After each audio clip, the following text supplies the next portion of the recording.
तो यहाँ पर आप ब्रेन के डिफरेंट डिफरेंट पार्ट्स देख सकते हो, ऑरेंज कलर से, ग्रीन कलर से, पिंक कलर से और ब्लू कलर से मेंशन किए गए हैं। ठीक है, ये जो ऑरेंज कलर का फर्स्ट पार्ट आप देख रहे हैं, this is frontal lobe. Frontal lobe से कौन से फंक्शन परफॉर्म होते हैं? आपका बिहेवियर, आपका टॉकिंग वे, आपकी थिंकिंग, आपकी डिसीजन मेकिंग स्किल्स। ठीक है, आप कितने इंटेलिजेंट हो ये डिसाइड करता है फ्रंटल लोब, आप कितने बुद्धिमान हो। और ये इंसानों का सबसे ज्यादा विकसित होता है, इसलिए इस धरती पे इंसान ने सुई से लेके जहाज तक बहुत कुछ बना लिया, इतनी टेक्नोलॉजी विकसित कर ली। और आज भी भैंस पानी में बैठी है, ठीक है, कीचड़ में बैठ के लौट रही है वो। लेकिन इंसान ने क्या किया? वाटर पार्क बना लिया, इंसान ने प्लेन प्लेन का आविष्कार कर लिया। तो ये फ्रंटल लोब इंसान का बड़ा विकसित होता है, ठीक है, जो इंसान को जानवरों से डिफरेंशिएट करता है। और ये इंसान का बिहेवियर भी यहीं से आता है, इंसान का एक चरित्र होता है ना, बिहेवियर, नेचर उसका, वो यहीं से आता है। तो ये ऑरेंज कलर का एरिया है, ठीक है, जिसको हम फ्रंटल लोब कहते हैं। ठीक है, दिस इज फ्रंटल लोब। यहाँ पर आप नेक्स्ट देखो, ये पिंक कलर से जो है, दिस इज पैराइटल लोब। ये पार्ट्स के नाम आपको याद रहने चाहिए। आज आपको मैं जो पढ़ाऊंगा इससे आपकी एनाटॉमी, फिजियोलॉजी और थोड़ा सा आपका एनाल्जेसिक ड्रग्स, नार्कोटिक ड्रग्स, बहुत सारी चीजें कवर होगी इस लेक्चर में, तो आप ध्यान से सुनिए इसको। ठीक है, पिंक कलर से ये जो एरिया दिख रहा है, this is parietal lobe. Parietal lobe से हमारा काइनेस्थेटिक इंटेलिजेंस निकल कर आता है। काइनेस्थेटिक इंटेलिजेंस का मतलब होता है हमारे बॉडी के मूवमेंट्स। जैसे सचिन तेंदुलकर बहुत अच्छा क्रिकेट खेल पाता है क्योंकि उसके काइनेस्थेटिक इंटेलिजेंस अच्छे हैं। तो स्पोर्ट्स में आगे बढ़ने के लिए हमारा काइनेस्थेटिक इंटेलिजेंस अच्छा होना चाहिए। ठीक है, यदि हम पॉलिटिशियन बनना चाहते हैं तो हमारा फ्रंटल लोब अच्छा होना चाहिए, क्योंकि यहाँ से हमारे इंटरपर्सनल्स आएंगे, इंट्रापर्सनल आएगा, है ना, लोगों से हमारा इंटरेक्शन कैसा है, हमारा पीपल मैनेजमेंट कैसा है, हम लोगों से कैसा बर्ताव करते हैं, है ना, लोग क्या हमें पसंद करेंगे, हमें डिसलाइक करेंगे, तो ये आपका फ्रंटल लोब से निकल के आएगा। तो हमारे ब्रेन के यदि सारे हिस्से डेवलप है तो ही हम बहुत अच्छे से इस जीवन को जी सकते हैं। ठीक है, ये हमारा पैराइटल लोब। यहाँ आप ब्लू कलर से देख सकते हैं ऑसिपिटल लोब। ठीक है, ब्लू कलर से आप यहाँ ऑसिपिटल लोब देख सकते हैं। ठीक है, ऑसिपिटल लोब से हमारी आईज कनेक्टेड होती है, जो कुछ हम देखते हैं उसकी विजुअल प्रोसेसिंग ऑसिपिटल लोब में होती है। और इससे ऑप्टिक नर्व कनेक्ट होती है। ऑप्टिक नर्व हमारी आई से निकलती है, आई साइड से, और वो हमारे ऑसिपिटल लोब से कनेक्ट करती है हमारी आईज को। और जो कुछ हम देखते हैं उसकी विजुअल प्रोसेसिंग हमारे ऑसिपिटल लोब में होती है। हमारे 5 सेंस ऑर्गन्स हैं, आई है, नोज से हमें स्मेलिंग सेंस होती है। ये सेंस ऑर्गन आपके एनाटॉमी फिजियोलॉजी में आपको पढ़ने हैं, इन पे शॉर्ट नोट लिखने के लिए आता है। नोज पे शॉर्ट नोट लिखने के लिए आएगा, टंग पे आएगा, ईयर पे आएगा। ठीक है, ईयर सुनने का काम करते हैं, और जो नोज है वो स्मेल, हमें स्मेल सेंस देती है। जब हम खाना खाते हैं, हमें खाने की खुशबू अच्छी आती है तो हमारी लार ग्रंथियां सक्रिय हो जाती है और सिलाइवा का सिक्रेशन शुरू कर देती है। जब हम किसी फूड को देखते हैं जो कि बहुत खूबसूरत लग रहा है ना, आपने देखा होगा फूड इंडस्ट्री कलर का यूज करती है फूड में। क्यों करती है? ताकि वो फूड के एलिगेंस को बढ़ा सके, फूड को अट्रैक्टिव बना सके, जिससे हम जब भी फूड को देखें तो हमें उसको खाने का मन हो। और कंपनी का फायदा भी होता है, प्रोडक्ट्स की सेलिंग बढ़ जाती है। मैकडोनल्ड अपना क्यों पिज्जा दिखाता है? डोमिनोज का पिज्जा आपने देखा होगा, कितना अट्रैक्टिव पिज्जा है। आप चिकन शॉप के सामने देखो, बढ़िया चिकन तंदूरी का इमेज बना हुआ है, वो आप लोग को अट्रैक्ट करने के लिए है। क्योंकि आप लोग जब आई से उसको देखोगे तो आपके ब्रेन को सिग्नल जाएगा और उसका टेस्ट आपका ब्रेन अपने आप ही रिकॉग्नाइज कर लेगा कि लास्ट टाइम जब मैंने मुर्क मुसल्लम खाया था तो कैसा मजा आया था। तो आप लोग उसको फिर खाना चाहोगे। तो आपके जो सेंस ऑर्गन है ये आपके ब्रेन से कनेक्टेड है। और आपके ब्रेन का फंक्शन है डिसीजन मेकिंग स्किल्स। और आप डिसीजन किस आधार पे लेते हो? आपके पास्ट एक्सपीरियंसेस के आधार पे लेते हो। आपने अभी, आपकी एज 25 साल है, तो आपने 20-25 साल का जीवन जो जिया है उसके आधार पे ही आप डिसीजन लोगे। तो आपके ब्रेन में सारी इंफॉर्मेशन स्टोर है कि नहीं? तो brain act like a memory card, एक स्टोरेज होता है ब्रेन के पास पूरे पास्ट एक्सपीरियंसेस का। कभी किसी को यदि झटका लग गया हो करंट का तो फिर दोबारा करंट के डगर नहीं जाता वो। किसी को यदि चटका लग गया हो, कोई तेल से जल गया हो, तो दोबारा तेल तेल के सामने नहीं जाएगा, वो थोड़ा सा बच के रहेगा, सचेत रहेगा, सावधान रहेगा। और छोटा बच्चा तो आग में कूदने को आतुर है, छत से छलांग लगाने को आतुर है, क्योंकि अभी उसको उसके ब्रेन में स्टोरेज नहीं है ना। अभी उसको कुछ पता नहीं है। और ब्रेन में जैसे जैसे स्टोरेज बढ़ेगा तो व्यक्ति का एक्सपीरियंस बढ़ता है। हम बोलते हैं ना भाई इसको बड़ा एक्सपीरियंस है, तो एक्सपीरियंस मतलब ब्रेन में स्टोरेज है, हर सिचुएशन को वो फेस कर चुका है, उस बेसिस पे ब्रेन डिसीजन लेता है। और ये इंफॉर्मेशन ब्रेन में कहाँ से जाती है? ये एक्सटर्नल इन्वायरमेंट से जाती है। जब बच्चा इस दुनिया में आता है तो कोरे कागज की तरह होता है, उसके ब्रेन में कोई स्टोरेज नहीं होता, लेकिन वो हर चीज देखता है कि भाई आग जलाती है, पानी डुबो देता है, सब सब चीज सीखता है वो, अच्छा क्या है बुरा क्या है। माँ सिखाती है, टीचर सिखाता है, स्कूल के टीचर सिखाते हैं, कॉलेज के टीचर सिखाते हैं, फिर वो प्रोफेशनल हो जाता है, उसको एक्सपीरियंस मिल जाता है लाइफ की हर चीज का, है ना। तो ये सब सारे फंक्शन हमारा ब्रेन ही ऑपरेट करता है। ठीक है, तो हमारा ब्रेन हमारी बॉडी का सबसे इंपॉर्टेंट पार्ट है। और ब्रेन यदि हमारा अच्छी फंक्शनिंग कर रहा है तो हमें सुख और दुख का अनुभव भी ब्रेन से ही होता है। ठीक है, जैसा हमारा काम जैसा हमारा एक्शन वैसा हमें उसका रिजल्ट मिलता है। तो ये फ्रंटल लोब है, पैराइटल लोब है, ऑसिपिटल लोब है और टेम्पोरल लोब है। टेम्पोरल लोब यहाँ पर आप ग्रीन कलर से देख सकते हैं, ये ग्रीन कलर से मेंशन किया गया है। ये कान के ऊपर वाला जो हिस्सा होता है ना, लेफ्ट और राइट साइड में, ये हमारा टेम्पोरल लोब होता है। टेम्पोरल लोब में जो हियरिंग होती है ना, हियरिंग मतलब सुनना, सुनने का जो कान से जो वर्ड्स गए उसकी प्रोसेसिंग हमारे टेम्पोरल लोब में होती है। ठीक है, तो हमारे सेंस ऑर्गन जितने भी है, आई है, स्किन है, स्किन हमें टच का सेंसेशन देती है, आई हमें विजन का सेंसेशन देती है ना, और ईयर से लिसनिंग पॉसिबल है, हियरिंग पॉसिबल है। ठीक है, और आपका जो टंग है वो हमें टेस्ट, है ना, खट्टा है, खारा है, तीखा है, बिटर है, मेटालिक टेस्ट है ना, एसिडिक टेस्ट है, एल्केलाइन टेस्ट है, किस टाइप का टेस्ट है। तो ये सेंस हमें हमारी टंग करवाती है। टंग पे टेस्ट बर्ड्स प्रेजेंट रहते हैं जो हमें सभी टेस्ट का एक्सपीरियंस देते हैं कि कौन सा टेस्ट कैसा है। और हर व्यक्ति की अपनी पसंद होती है, किसी को खट्टा पसंद है, किसी को मीठा पसंद है ना। तो जितने भी इस दुनिया में दिमाग है सब अलग अलग है, कोई भी दिमाग किसी से मिलता जुलता नहीं है। फिजिकली तो मिलता जुलता है, पांचों लोग प्रेजेंट है, लेकिन उसमें जो सॉफ्टवेयर इंस्टॉल होता है जिसको हम माइंड कहते हैं वो सबका डिफरेंट डिफरेंट होता है। क्यों? क्योंकि सबकी विजुअल प्रोसेसिंग अलग अलग रहती है। दुनिया में कुछ ऐसे लोग हैं जिनको आप गाली दोगे तो वो रिएक्ट नहीं करेंगे, दुनिया में कुछ ऐसे लोग हैं जिनको आप गाली दोगे तो आपको थप्पड़ मार देंगे। तो सबकी ब्रेन की प्रोसेसिंग अलग अलग होती है और वो उनके पास्ट एक्सपीरियंसेस के आधार पे होती है ना। बुद्ध को एक व्यक्ति ने गाली दी और बुद्ध ने उसको कोई रिएक्शन नहीं दिया तो बुद्ध भगवान बन गए, है ना। बुद्ध ने इसका एग्जाम्पल दिया कि भाई तुम तुम्हारा हाथ आगे बढ़ाओ, और व्यक्ति ने हाथ आगे बढ़ाया, कहा इसके हाथ पे एक गरम गरम कोयले का जलता हुआ टुकड़ा रख दो, तो उस व्यक्ति ने हाथ पीछे खींच लिया। तो बोले हाथ क्यों पीछे खींच लिया? तो बोले मैं, मेरा हाथ जल जाएगा, मैं नहीं चाहता। तो बोले तुमने एक्सेप्ट नहीं किया तो तुम्हारा हाथ जला क्या? नहीं जला।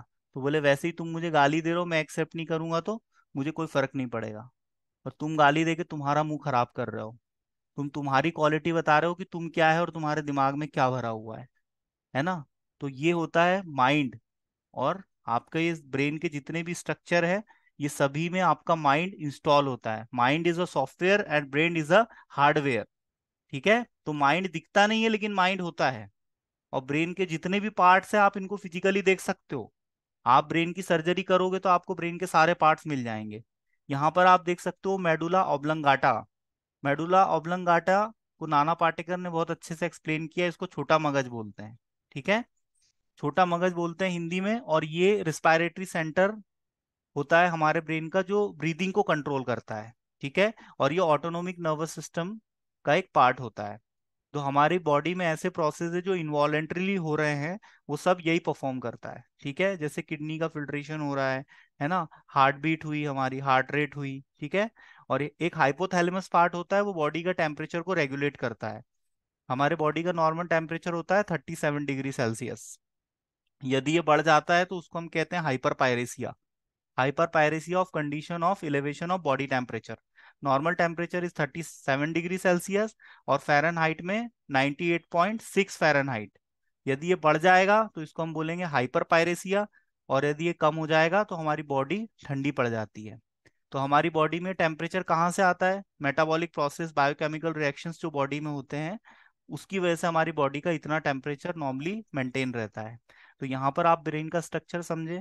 फ्रंटल लोब जहाँ से हमारा बिहेवियर, ठीक है, ये हमारा होता है पैराइटल लोब जहाँ से बॉडी मूवमेंट्स, ये हमारा ऑसिपिटल लोब जहाँ से विजुअल प्रोसेसिंग, और ये टेम्पोरल लोब जहाँ से हियरिंग और लिसनिंग की प्रोसेसिंग होती है। तो ये आपके ओवरऑल ब्रेन का स्ट्रक्चर हो गया, ठीक है।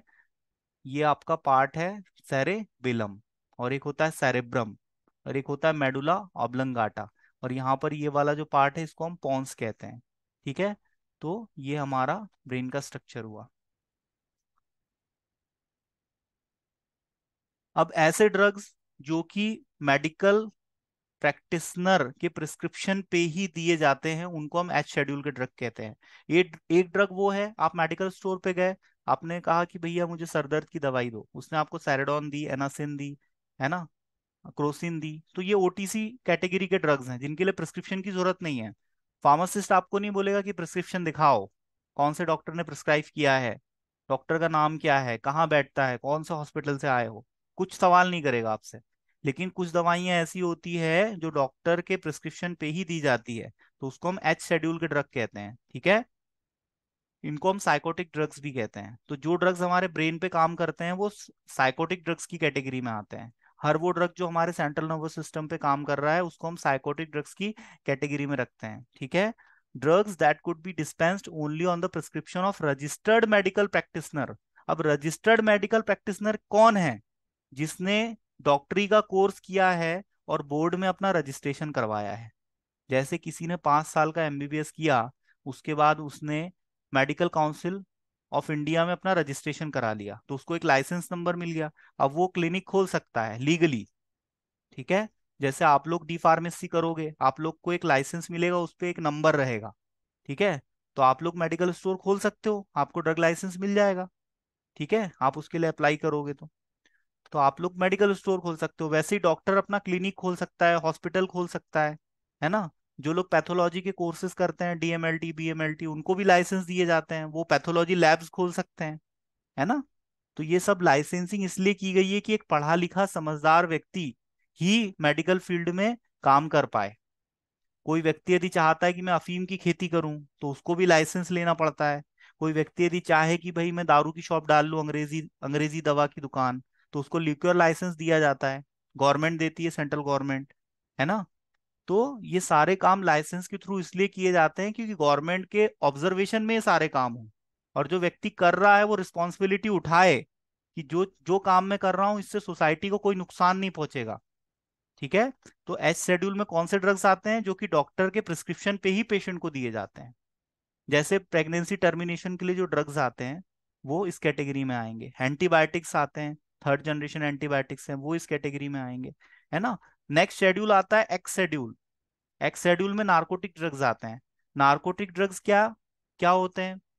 इसका एग्जाम्पल है मॉर्फिन, ऐसी दवाइयां जिनका लोग नशे के लिए मिसयूज कर सकते हैं, तो इनको हम नार्कोटिक ड्रग्स की श्रेणी में रखते हैं।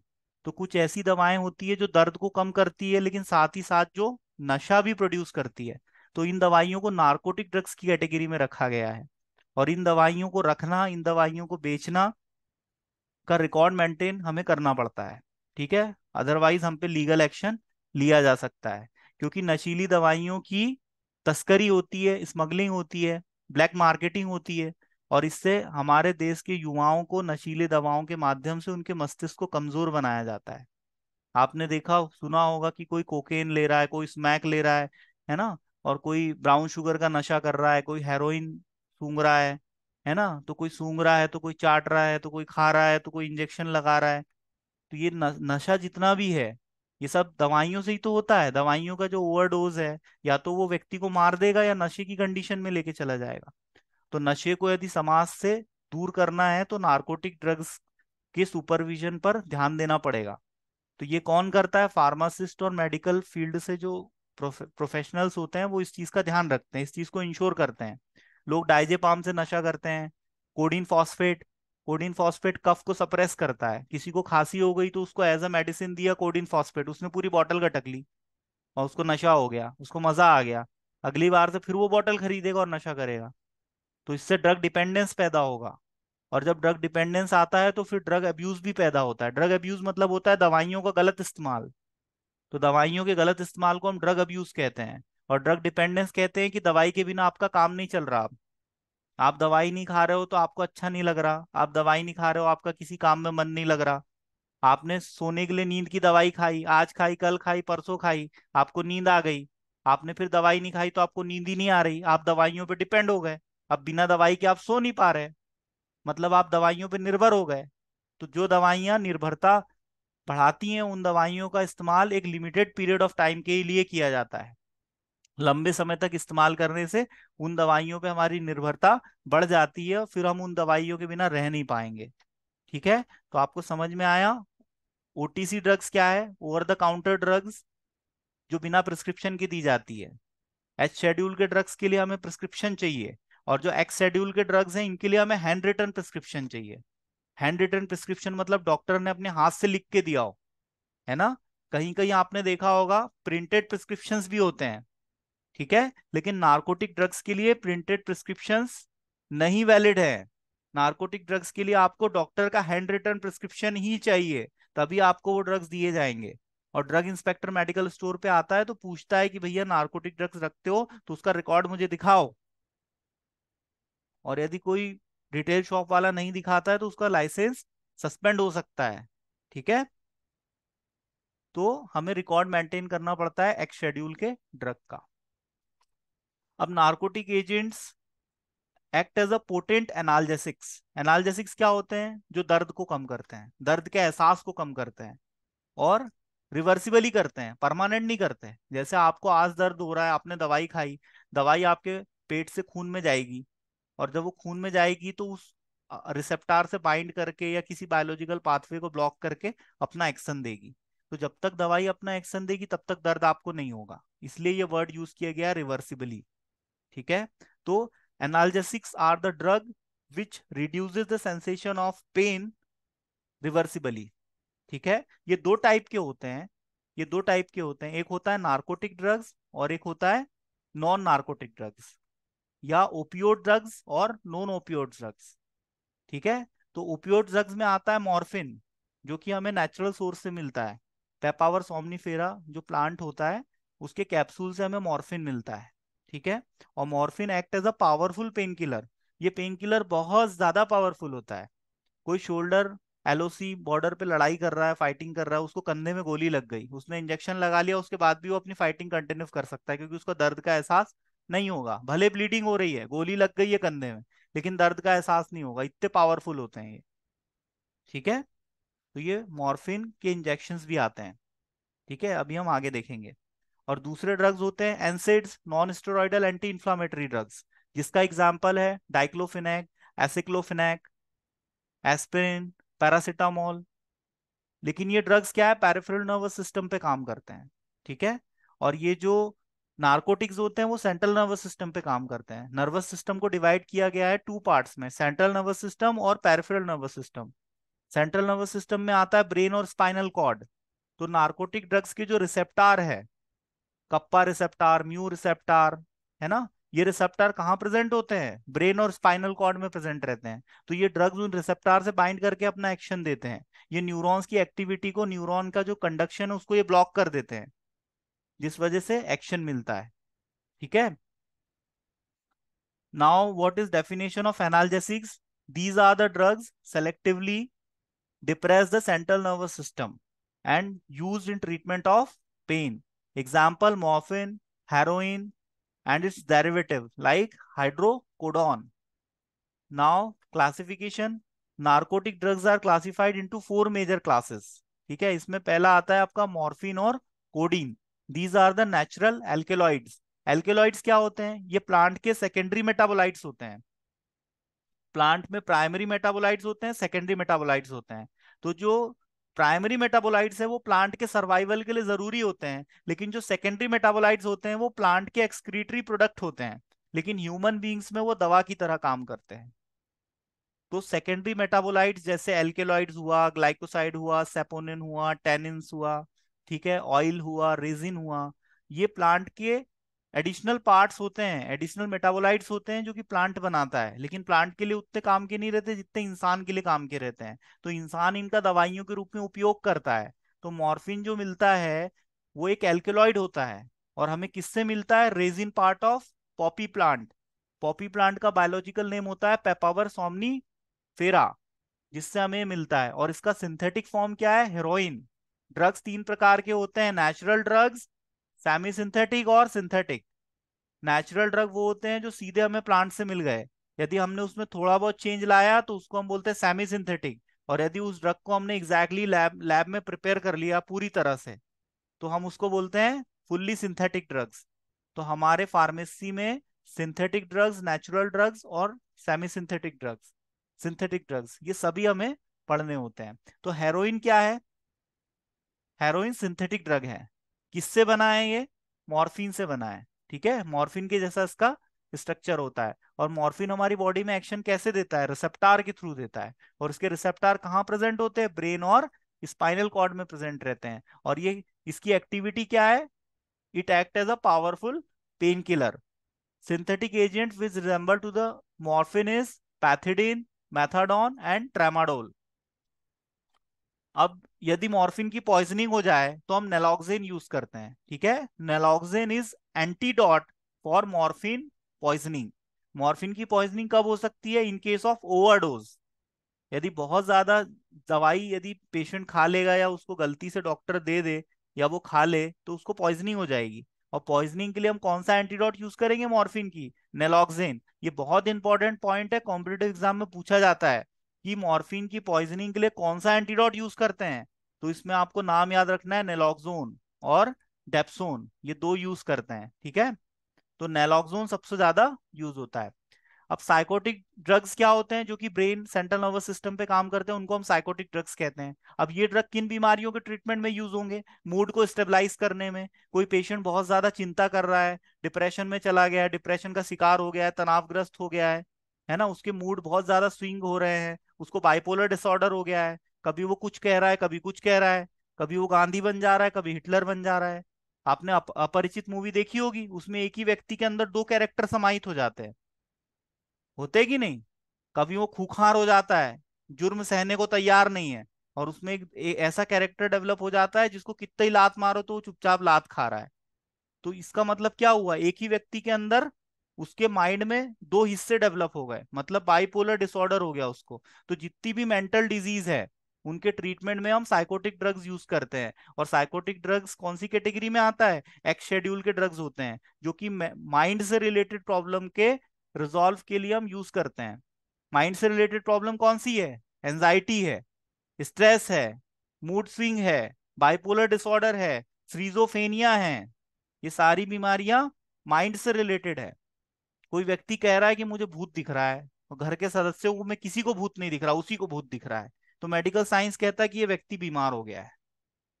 ये व्यक्ति बीमार हो गया है, इसकी जो मेंटल स्टेट है वो खराब हो गई है, इसलिए इसी को भूत दिख रहा है। क्योंकि वो यदि वास्तव में एग्जिस्ट करता तो वो सबको दिखता।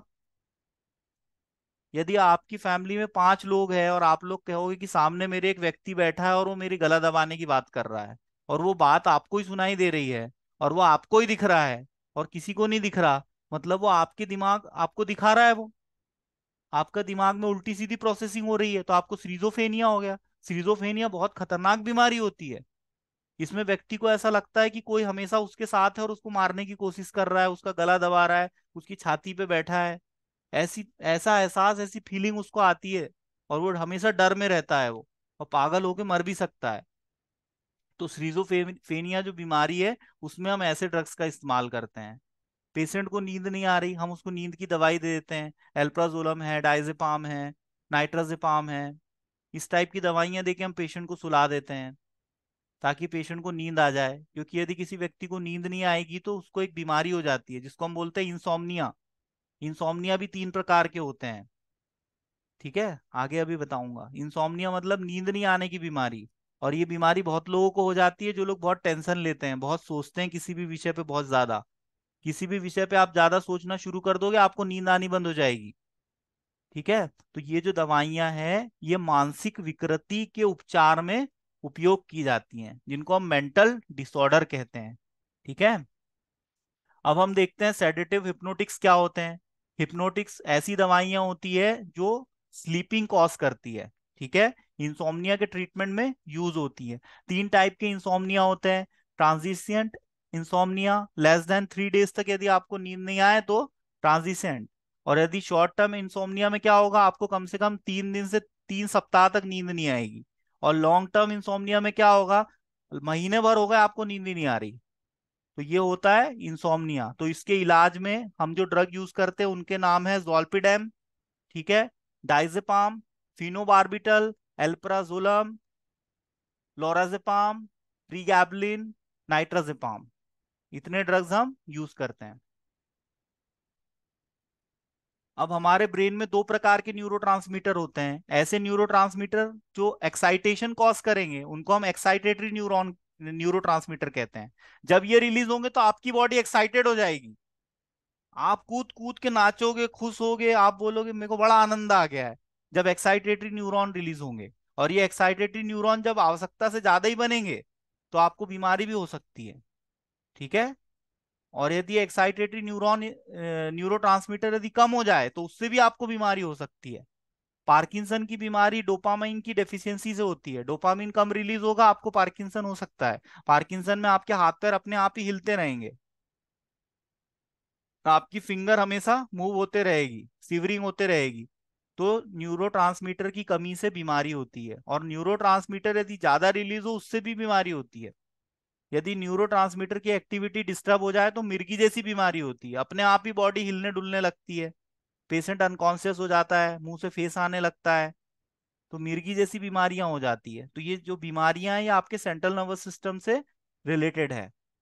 ब्रेन पे और कौन सी बीमारियां होती है, मिर्गी ब्रेन से रिलेटेड है, आपके सेंट्रल नर्वस सिस्टम से। और माइग्रेन, माइग्रेन भी रिलेटेड है आपके ब्रेन से। और कौन सी बीमारियां हैं, अल्जाइमर है, डायमेंशिया है। ये सारी बीमारियां आपके ब्रेन से रिलेटेड है, आपके ब्रेन को कमजोर बनाती है और आपकी मेंटल एबिलिटी को कम करती है। तो ये न्यूरोट्रांसमीटर होते हैं डोपामीन, सेरोटोनिन और adrenaline. Adrenaline is a hormone as well as a neurotransmitter. तो एड्रेनालिन न्यूरोट्रांसमीटर क्या है, इनिबिटरी न्यूरोट्रांसमीटर होता है। सेरोटोनिन जो होता है वो किसका काम करता है, इनिबिशन का। सेरोटोनिन जो है वो हार्मोन की तरह भी काम करता है और न्यूरोट्रांसमीटर की तरह भी काम करता है। सेरोटोनिन का फंक्शन होता है ये हमारे स्लीप साइकिल को रेगुलेट करता है।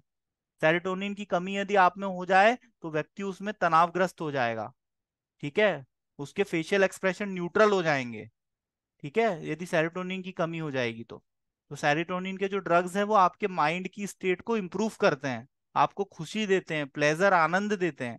तो सेरोटोनिन का भी आपकी बॉडी में बहुत इंपॉर्टेंट रोल होता है। तो ये सारे न्यूरोट्रांसमीटर हैं और इसमें से कुछ एज अ हार्मोन भी एक्ट करते हैं।